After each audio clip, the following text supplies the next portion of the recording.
Hi అండి. Welcome to Telugu Bigg Boss season 8 episode number 14 day 13 అనమాట. యాక్చువల్గా ఈరోజు కొద్దిగా మార్నింగ్ టైం కుదరలేదండి చేయడానికి వీడియో. సో ఇప్పుడైతే నైట్ అయింది మాకు, చేస్తున్నాను. బట్ మీరైతే మమ్మల్ని ఎంకరేజ్ చేయండి, దయచేసి థమ్స్ అప్ ఇవ్వండి, ఆర్ థమ్స్ డౌన్ ఇచ్చినా ఓకే. బట్ ఏదో ఒకటి కమెంట్ కానీ ఏదైనా చేస్తే ఇది రీచ్ వస్తుంది. సో దట్ నాకు ఇంకా కొత్త కొత్త వీడియోస్ చేయాలి, మంచిగా చేయాలన్న థాట్ లేకంటే ఎంకరేజ్మెంట్గా ఉంటుంది. సో దయచేసి మాకు హెల్ప్ చేయండి. అది జస్ట్ క్లిక్ చేయడమే, తెలుసు కదా, ఎక్కువేం దానికి ఏం శ్రమ పడక్కర్లేదు. So please okay. సో ఇవాళ అయితే నాగార్జున గారి ఎపిసోడ్ సాటర్డే. సో బాగా ప్రోమోస్ అయితే సూపర్గా అనిపించాయి. అబ్బా చాలా బాగున్నాయి. మేము ట్రావెలింగ్లో ఉన్నాం. సో చాలా చాలా బాగా జరిగింది. అబ్బా ఎంత బాగా క్వశ్చన్స్ అడిగారు, మంచి క్వశ్చన్స్ అడిగారు ఇదని చెప్పారు అనిపించింది. బట్ చూస్తేనేమో ప్రోమోకిను ఎపిసోడ్కి నాకైతే చాలా పాయింట్స్ మిస్ అయ్యాయి, లేకపోతే చాలా హింట్స్ ఇవి జరిగాయి. ఎవరిని సేవ్ చేసుకోవాలనుకున్నారో వాళ్ళని సేవ్ చేసినట్టు అనిపించింది. సో వన్ బై వన్ వెళ్దాము ఏం జరిగింది ఏంటా అని. నేను ఎక్కువగా డీప్గా ఏం జరిగింది ఎపిసోడ్ వైజ్ అంతా పైన ముందర చెప్పేద్దాం అనుకుంటున్నానండి. దాని తర్వాత ఓన్లీ పాయింట్స్ డిస్కస్ చేద్దాము. ఎందుకంటే చెప్పాను కదా, ఆల్రెడీ నేను 12 అవర్స్ వేస్ట్ చేశాం కాబట్టి ఈ వీడియో ఎంత రీచ్ వస్తుందో తెలియదు నాకు. So just I want to put my words, నా ఒపీనియన్ చెప్పాలనిపించింది ఈరోజు ఎపిసోడ్ పైన, వాట్ ఎవర్ కొన్ని కంటెంట్ పైన. సో అందు గురించే చేస్తున్నా. సో ఫస్ట్ అయితే కనుక నాగార్జున గారు ఎంటర్ అయ్యారు. ఫ్రైడే ఎపిసోడ్ చూద్దామన్నారు. ఆ ఫ్రైడే ఎపిసోడ్లో ఏమో just Manikanta and Vishnupriya, sorry తను నిన్న థీఫ్ కింద చేశాడు కాబట్టి దొంగతనాలు జరిగినవన్నీ కూడా అవి వాళ్ళ కొద్దిగా మిస్ఫైర్ అయ్యాయి అంటున్నాడు. దానికి కారం గురించి వాళ్ళు Prerana team, I mean Yashmi team, వీళ్ళందరూ కూడా విష్ణు మీద వచ్చి గొడవాడితే విష్ణు ఏమో తనకు తెలుసు అంటండి, బట్ స్టిల్ తను కూడా నటించింది. అది మిస్ఫైర్ అయితే అయిపోయింది. తనేమో అంటే మణికంఠ ఏం చేస్తాడంటే నాకు ఇది అక్కర్లేదు, నేను అనే సారీ ఇచ్చేద్దాంలే ఈ గొడవ అంతా ఎందుకని ఇచ్చేసాడు. బట్ ఇంకా ఈమె నటిస్తుంది, సో నా మీద బ్లేమ్ వచ్చేటట్టు అయింది అని చెప్పి అనుకున్నారు. Just it's miss communication or miss understanding అంతే అయింది. బట్ అదైతే చూపించారనమాట. దాని తర్వాత కంట్రీ డిలైట్ మిల్క్ యొక్క దాని ప్రమోషన్, ఇది గేమ్స్ అనుకుంటానండి. అది పెద్ద ఇదేం లేదు, జస్ట్ దాని మీద 10 క్వశ్చన్స్ అడిగి 1 by 1 వీళ్ళు ఆన్సర్ చెప్తే వాళ్ళకి 1 year సబ్స్క్రిప్షన్ అయితే ఇచ్చారు ఆ కంట్రీ డిలైట్కి, హూ ఎవర్ ద విన్నర్స్ అన్నది. సో అది సూపర్ అండి. లాస్ట్ ఇయర్ కూడా అది ఉన్నది. అది ఒకవేళ ఇస్తే కనుక మంచిగా ఉంటుంది అనమాట. సో ఈ రెండు జరిగాయి. దాని తర్వాత నాగార్జున గారు వచ్చారు. నాగార్జున గారు వచ్చి ఇంకా ముగ్గురు చీఫ్స్ ఉన్న వాళ్ళ టీమ్స్లోని వాళ్ళకి వాళ్ళు ఒపీనియన్ చెప్పాలి. అంటే రెడ్లో ఎవరున్నారు, గ్రీన్లో ఎవరిని పెడుతున్నారో అనేది కాంబినేషన్ కింద చెప్పాలన్నమాట. సో ఫస్ట్ అయితే కనుక యష్మికి చేశారనమాట. యష్మి వచ్చేసేమో గ్రీన్లో ఏమో అభయ్ పృథ్వీని పెట్టారు, రెడ్లో ఏమో ప్రేరణ, సోనియా అండ్ శేఖర్ భాషని పెట్టారనమాట. సో ఇంకా ఈరోజు గనక చూసినట్టయితే కనుక ఇక్కడ మెయిన్ పాయింట్ ఏంటంటే, బిగ్ బాస్ యొక్క ముద్దుబిడ్డ అయిన యష్మిని కాపాడుకోవడానికి నాగార్జున గారు ఎన్ని హింట్స్, ఎన్ని పాయింట్స్ ఆర్ వాట్ ఎవర్ తనకి తనకి హెల్ప్ అవ్వడానికి గురించి, బూస్ట్ చేయడానికి, బ్యాకప్ చేయడానికి అన్నీ చెప్తూనే ఉన్నారండి. ఇది ఇలా జరిగింది కదా, ఇది ఇలాగ అయింది కదా, నువ్వు ఇలా అనుకుంటున్నావు కదా అని చెప్పి. ఎగ్జాంపుల్ ఏంటంటే మణికంఠ విషయంలో నువ్వు ఎందుకు ఆ నిర్ణయం తీసుకోవాల్సి వచ్చిందంటే, ఫస్ట్ అయితే మణికంఠ నాకు చెప్పలేదండి, వాళ్ళు ఎవరు చెప్పలేదు, సో నేను అలా అనుకోలేదు అందనమాట. సెకండ్ ఏమో నాకు రిజిస్టర్ అవ్వలేదు, నేను అనుకోలేదు ఇది అని చెప్పారు. థర్డ్ ఏమో వీడియో చూపించిన తర్వాత నేను వాళ్ళ ఏంటది వాళ్ళకి 5 ఆకలితో ఉండాలి, ఇక్కడైతే 2 ఉండాలి, ఆ క్లాన్ కానీ, ఆ చీఫ్ కానీ, ఈ చీఫ్ కానీ అని చెప్పి అనుకుని అందు గురించి ఆ డెసిషన్ తీసుకోవాల్సి వచ్చిందని ఫ్లిప్ అయిపోయి శుభ్రంగా ఏడ్చేసి ఇది చేశారు. అప్పటికి కూడా నాగార్జున గారు అన్యాయంగా మణికంఠనే వేసుకున్నారనమాట. నువ్వు ఇలా అనుకున్నావు, సో తను అలా అనుకుని ఉండొచ్చు అని చెప్పారనమాట. అలాగే ప్రేరణ విషయంలో తను వాళ్ళు డ్యాన్స్ చేసింది, లేకపోతే హేళన చేసింది, జస్ట్ నబీల్ పైన అరిచింది కానీ, లేకపోతే ఇంకెవరి మీద అరిచింది కూడా అవేమీ చూపించలేదండి. డైరెక్ట్గా కూడా నువ్వు ఎందుకు డ్యాన్స్ చేసావు అంటే, నేను ఓన్లీ పాట వచ్చింది కాబట్టి చేశానని చెప్పి తను తప్పించుకున్నారు. అయినా కూడా అదంతా కూడా నాకైతే ఇక్కడ మహానటి యాంగిల్ చూపించారు యష్మి అనిపించింది. ఫుల్ అండ్ ఆల్ తన యొక్క పాయింట్స్ అన్నీ కూడా నాగార్జున గారే బ్యాక్ సైడ్ నుంచి హెల్ప్ చేస్తున్నట్టు అనిపించింది. ఎక్కడా గూడా తనని బ్లేమ్ చేస్తున్నట్టు లేకపోతే తనకి ఏదన్నా ఇది జరిగింది, తన వల్ల తప్పు జరిగింది అన్నట్టుగా ఏమీ లేదు. జస్ట్ షీ ఈస్ కవరింగ్ అనమాట. అక్కడేమో ఇదిగా ఉండి, ఇక్కడేమో కొద్దిగా మహానటిగా మారిపోయి తన పాయింట్స్‌ని అన్నిట్లికి వేరే వేరేగా చెప్పేసి అన్నీ చేసినట్టు అనిపించిందనమాట. బాగా అయితే కాపాడుకుంటూ వచ్చారనే చెప్పాలండి. అలాగే ప్రేరణ విషయంలో తను కన్‌ఫ్యూజ్ అయిందా? కన్‌ఫ్యూషన్ చేశారా? అంటే మేము కన్‌ఫ్యూజ్ చేయలేదు సార్. తనే కన్‌ఫ్యూజ్ అయింది అని చెప్పి హెష్మి అనడం. అక్కడ కూడా మీరు పృథ్వీతో కలిసి నువ్వు ఇలాగే చేసావు కదా అన్నది ఆ వీడియోస్ అవేమైనా చేసి చూపించుంటే బాగుండేది. బట్ ఒక్కటే ఏంటంటేనండి, అంటే నేను బిగ్ బాస్‌కి ఒప్పుకుంటా, వాళ్ళకి టీఆర్పీ అండ్ రేటింగ్ కావాలి. ఇప్పుడైతే గనక నీళ్లు జల్లేస్తే ఇలాంటివి మళ్ళీ చెయ్యరు, ఇలాంటివి మళ్ళీ టాపిక్స్ రావు అనుకుని చేస్తున్నారు. బట్ స్టిల్ ఇక్కడ కొంతమందికి అన్యాయం జరుగుతుంది. ఇప్పుడు శేఖర్ భాషకి ఎలిమినేషన్ జరిగింది అంటున్నారు. టాక్ వచ్చింది. సో దానివల్ల అలాగ కొన్ని మంది కంటెస్టెంట్స్ వాళ్ళేం ప్రూవ్ చేసుకోకుండానే వెళ్ళిపోవాల్సి వస్తుంది. సో ఇంకా అది బ్యాడ్ లక్ అనే చెప్పాలన్నమాట. అలాగ అందుంచి యష్మిని కాపాడుకోవాల్సి వచ్చింది.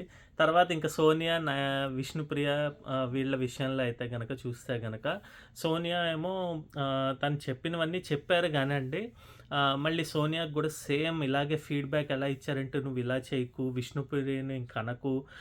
విష్ణుప్రియకి సారీ చెప్పించలేకపోయారండి నాగార్జున గారు. అదొక్కటి నాకైతే మరి ఈ ఎపిసోడ్స్ అయిన తర్వాత, సండే ఎపిసోడ్ తర్వాత ఏదైనా చెప్తుందా? లేకపోతే మండే నామినేషన్స్‌లో ఇంకేమైనా వేరేగా ఉంటుందా అన్నది నాకు అర్థం కాలేదు.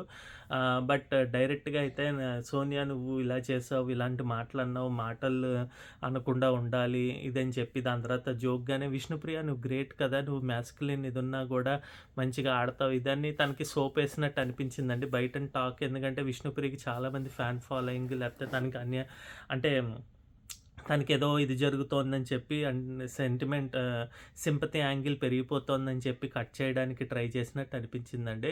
బట్ నాకైతే అది నచ్చలేదు. డైరెక్ట్‌గా ఇది ఇలా జరిగింది ఇది అని చెప్పారు. పోన్లే వీడియోస్ చేయడం బాగుంది గానీ, బట్ స్టిల్ ఇంకా క్లియర్‌గా ఇలా కాదు, ఇలా చేయాలి, ఇలా మాట్లాడాలి అని చెప్పి తన చేత ఒకసారి సారీ చెప్పిస్తే బాగుండేది అనిపించిందనమాట. ఎందుకంటే విష్ణుప్రియ చాలా సార్లు ఆల్రెడీ సోనియా గారికి సారీ చెప్పడం జరిగింది కాబట్టి. సో అక్కడ కూడా తనని సేవ్ చేసుకుంటూ తనకి చాలా హింట్స్, అసలు సెకండ్ వీక్‌లో ఇలాంటి హింట్స్ ఇస్తే తను గ్యారంటీగా 10థ్ వీక్ వరకు, లేకపోతే 15థ్ వీక్ వరకు కూడా ఉండే ఛాన్సెస్ ఎక్కువైపోతాయన్నమాట. తను ఎందుకంటే సోనియా గారికి ఆ తెలివి, ఆ మాట చాతుర్యం ఇవి ఉండేసరికి she can change her self అనమాట. ఇంకా విష్ణుప్రియ జోలికి వెళ్ళకుండా ఇంకోళ్ళని పట్టుకుని, లేకపోతే ఇలాంటి కంటెంట్ ఇవ్వకుండా వేరే కంటెంట్ ఇచ్చి, అంటే ఇలా ఒక్కళ్ళనే ఎందుకు పైకి తీసుకొచ్చే హింట్స్ ఇవ్వడం అన్నది నాకు అర్థం కాలేదు. ఓవరాల్ గేమ్‌కి ఇది చేసి, లేకపోతే కొంతమంది కంటెస్టెంట్స్‌నే తీసుకొని వాళ్ళే ఇది బ్రైట్ చేయాలి అంటే గనక అది నాకు నచ్చలేదు నాగార్జున గారు. సో అదైతే నాకు ఫుల్ ఇదిగా అనిపించిందనమాట. సేమ్ అలాగే ఇంకా నైనిక క్లాన్ వచ్చి నబీల్, విష్ణునేమో గ్రీన్‌లో పెట్టి, ఆదిత్య గారినేమో దీంట్లో పెట్టారు. సో తను కూడా ఇంకా ప్రేరణ, ఇంకా ఎవరు వీళ్ళందరినీ కూడా, ప్రేరణ కాదు విష్ణుప్రియని వీళ్ళని ఏమో గ్రీన్‌లో పెట్టి వాళ్ళ గురించి చెప్పారనమాట. వాళ్ళు ఆడారు, బాగా జరిగింది ఇదని చెప్పి.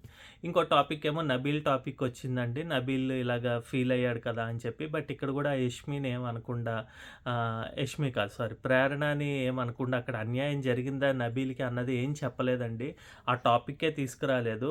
యాక్చువల్‌గా తను కాలి కింద దాయలేదు ఇలాగా అని చెప్పి, అన్యాయం జరిగిందని చెప్పి అనుకున్నాడు నబీల్‌కి.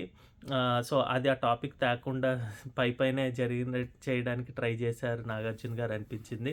ఎందుకంటే ఇంకా మళ్ళీ ప్రేరణ విషయంలో ఎక్కడైనా, అంటే తను సంచాలకుగా తప్పు చేసిందని చెప్పడానికి ప్రేరణని అనాలి అని చెప్పి, ఎందుకులే అని చెప్పి. ఎందుకంటే she is also one of the ముద్దు బిడ్డ అనమాట బిగ్ బాస్‌కి ప్రేరణ, స్టార్మా బిడ్డ కాబట్టి. సో అందు గురించి తను వాళ్ళేమీ ఆ టాపిక్‌నే రైజ్ చేయలేదనమాట. ఇంకా నా థంబ్‌నెయిల్‌లో చూసినట్టు లాస్ట్ అండి, మణికంఠకి తీరని అన్యాయం జరిగింది. నా ఉద్దేశంలో ఎందుకు అది రాసి పెట్టానంటేనండి, ఫస్ట్ ఆఫ్ ఆల్ ఈరోజు చూస్తే గనక మణికంఠ క్లియర్‌గా 290 పాయింట్స్, 250 పాయింట్స్ అన్నదానికి దానికి న్యాయమైన వాదన ఎక్కడ చెప్పలేదండి Bigg Boss or whatever Nagarjuna గారు.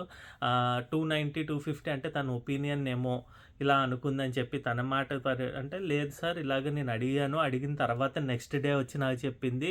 ఇప్పుడు గూడా మీరు చూపించిన వీడియో చూపించిన తర్వాత నేను ఇలాగా అనుకుంటున్నానని చెప్పడం గూడా అంటే కవరింగే చేస్తుందని క్లియర్‌గా పాయింట్ ఔట్ చేసి చెప్పినా గూడా, లేదు నువ్వు మాట్లాడానని చెప్పన్నావు. బట్ వీడియోలో చూస్తే నువ్వు మాట్లాడలా. సేత్ అడిగింది అని చెప్పా. అక్కడ ఇద్దరు ఉన్నారు. ఇద్దరు గూడా ఎవరడిగినా గూడా ఆ పాయింట్ రిజిస్టర్ అవ్వడం కావాలి గానీ, అంటే ఆ పాయింట్ రైజ్ చేసిన తర్వాత దాని గురించి స్టిక్ అయ్యి ఉండాలి గానీ, పర్టిక్యులర్ దీని గురించి, ఆట గురించి. అంతేగాని ఎవరు మాట్లాడారు, నువ్వు మాట్లాడలేదు అని చెప్పి నాగార్జున గారు అసలు నాకైతే సిల్లీగా అనిపించింది. ఇక్కడ బ్లేమ్ అంతా గూడా తిందే తప్పు, మణికంఠదే తప్పు అన్నది ఒకటి. అది ఆ విషయంలో. నెక్స్ట్ ఏంటి, నిఖిల్ అండ్ మణికంఠ ఒక టీమ్‌లో ఉన్నారు. ఒక టీమ్‌లో నుంచి వాళ్ళిద్దరూ లో కంటిన్యూ అవుతాడు. ఎందుకంటే మిగతా ఇద్దరు చీఫ్స్ అయిన నైనిక అండ్ ఎవరు మన యష్మి తప్పు చేశారు. సో, వీళ్ళిద్దరు పెర్ఫార్మెన్స్ బాలేదని చెప్పి వాళ్ళిద్దరిని తీసేసారండి. అది నుంచి నిఖిలే కంటిన్యూ అవుతాడని చెప్పేశారు. సో, నిఖిల్‌కి ఒకవేళ కంటిన్యూ అయితే ఇప్పుడు చూస్తే గనక ఈ చీఫ్ ఆల్రెడీ బాగా సంపాదించాడు కాబట్టి నామినేషన్స్ నుంచి తప్పించుకోవచ్చు అనే చెప్పే ఛాన్సెస్ అయితే ఒకటున్నాయి. బట్ అక్కడ ఏమిటి అన్యాయం ఎవరికి? మణికంఠకి. ఈవెన్ దో హీ పెర్ఫార్మ్డ్ తన ప్లేస్ ఐ మీన్ తన టీమ్ అంతా కలిసి వాళ్ళిద్దరూ కలిసి బాగా ఆడినా, డబ్బులొచ్చినా గూడా వాళ్ళకేం డబ్బులతో ఏవి లేదనమాట. ఎందుకంటే అది విన్నర్ మనీలోకి కలిసిపోతుంది. సో, అక్కడ అన్యాయం ఫస్ట్ పాయింట్. సెకండ్ పాయింట్ ఏంటంటే ఈ వీక్ నామినేషన్స్‌లో తను ఉంటాడా, ఉండడా అన్నది చెప్పలేదు. ఎందుకంటే తన క్లాన్‌కి హెడ్ కాదు, చీఫ్ కాదు. ఓన్లీ నిఖిలే చీఫ్. సో, నిఖిల్‌కి ఉండే ఛాన్స్ ఉన్నది. సో, ఇక్కడ రెండోది. మూడోదేంటి, యష్మితో గొడవైన దాంట్లో యష్మిదే కరెక్ట్. నువ్వు అనుకున్నది తప్పుగా అనుకున్నావు, లేకపోతే నువ్వు మాట్లాడలేదు, నీ పాయింట్స్ కరెక్టా కాదా అన్నది చెప్పలేదు. నాలుగోదేంటంటే ఇప్పుడు మనీ పక్కన పెడితే సరే ఆడాడు, తనకి బూస్ట్ ఇమ్యూనిటీ కాదు. ఐ మీన్ ఓట్స్ ఏమైనా వస్తాయా అంటే అవి జనాల చేతుల్లో ఉన్నాయి గానీ, బిగ్ బాస్ చేతిలో ఏమీ లేదు. జనాలు ఎయ్యాలనుకుంటే ఎయచ్చు, లేకపోతే లేదు. ఎందుకంటే లాస్ట్ వీక్ సింపతి యాంగిల్‌లో ఉంది కాబట్టి, ఈ వీక్ సేవ్ చేశారేమో అని కొద్దిగా టాక్ ఉంది. ఒకవేళ తన పెర్ఫార్మెన్స్ బాగోకపోతే నెక్స్ట్ వీక్ తను కూడా డేంజర్ జోన్‌లోకి రావచ్చనమాట. బట్ అనుకోకుండా ఏంటి, నిఖిల్‌కి ఛాన్స్ వచ్చింది. ఏది ఇమ్యూనిటీ వచ్చే ఛాన్సెస్ అయితే ఉన్నాయి. తినికి లేదు. ఇంకో టాక్ ఏంటంటే నిఖిల్ టీమ్‌లో నుంచి ఎవరు మన అభయ్ టీమ్‌కి అభయ్ చీఫ్ కింద సెలెక్ట్ అయ్యాడు కాబట్టి ఈరోజు అభయ్ టీమ్‌లోకెళ్ళే ఛాన్స్ ఉన్నాయన్నారనమాట. అప్పుడు ఎళ్ళుంటే గనక ఆబ్వియస్‌గా తనకు అపోజిట్ జరిగింది కాబట్టి తిను అపోజిట్‌లో ఉన్నాడని చెప్పి తినకి అన్యాయమే. వాళ్ళ ఫ్యాన్స్ గానీ ఎవరైనా గూడా నిఖిల్ ఫ్యాన్స్ మెయిన్‌లీ అన్యాయం చేశాడు, వీడు వెళ్ళిపోయాడు కావాలని చెప్పి అక్కడ మణికంఠ గురించి నెగెటివ్‌గా పోర్ట్రే అయ్యే ఛాన్సెస్ గూడా ఉన్నాయి. ఎట్లా చూసినా ఎలా చూసినా గూడా తను ఆడిన దానికి వాటెవర్ హీ ప్లేడ్ అంటే ఒక గేమ్ అవ్వనివ్వండి, అదేంటి స్ట్రెంత్ గేమే కాదు. అక్కడ గవర్నమెంట్ స్పెల్ బీ గేమ్ ఆడినా గూడా, లేకపోతే ఒక రన్నింగ్ చేసుకుంటూ వచ్చి దూకే గేమ్.